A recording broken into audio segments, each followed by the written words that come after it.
Adishakti film की प्रस्तुति।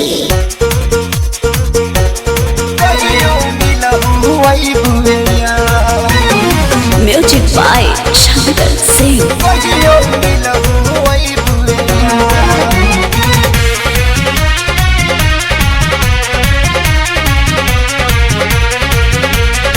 नवे पकड़बू प्यार की कहियो मिलहू वही बुएया।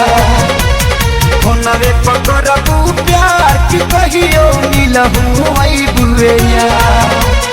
लगता बे डरबा जाने लगे घरबा मारे लगे भैया हमार।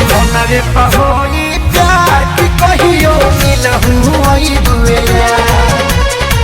नवे पहोई प्यार की कहियो मिलहू वही बुएया।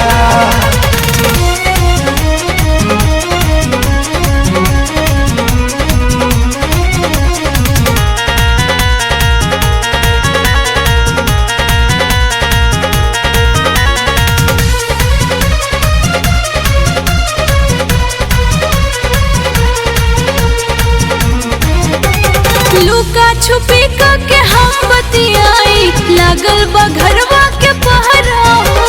लागल बा घरवा के पहरा।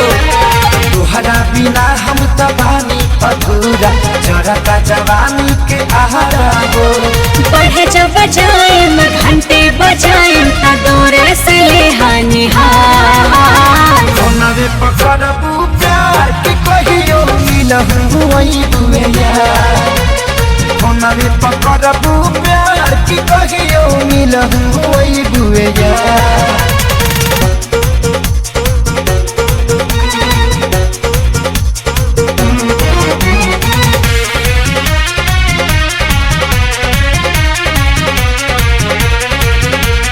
चाह के भी घरवा से निकलम न बहरा लगे सुते हमर माई हो। लगे सुते हमर एगो काम करिहा अपना जगहिया पर ये हो करे जा तकिया के दीह सुताई हो। मैं जब फेरे आए मैं तहरा फेरे कुछ दिल करा इंतजार। नवे पकड़बू प्यार की कहियो मिले खाती ओई दुनिया। नवे पकड़बू प्यार की कहियो मिलहू वही बुएया।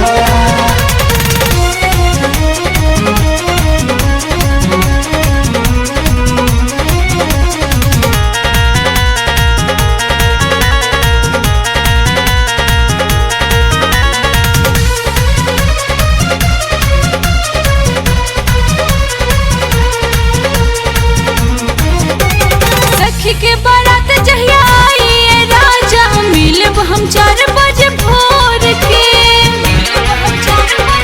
सुन तरू इतना दिन ले न जी खेसारी मर जाई के चुर छोड़ के। सुनाए पावन उपाय करे कावन मिल खातिर बने बेकरार। नवे पहोई प्यार की कहियो मिलहू वही बुएया। नवे पहोई प्यार की कहियो मिलहू वही बुएया। लगता बे डरबा जाने लगे घरबा मारे लगे भैया हमार।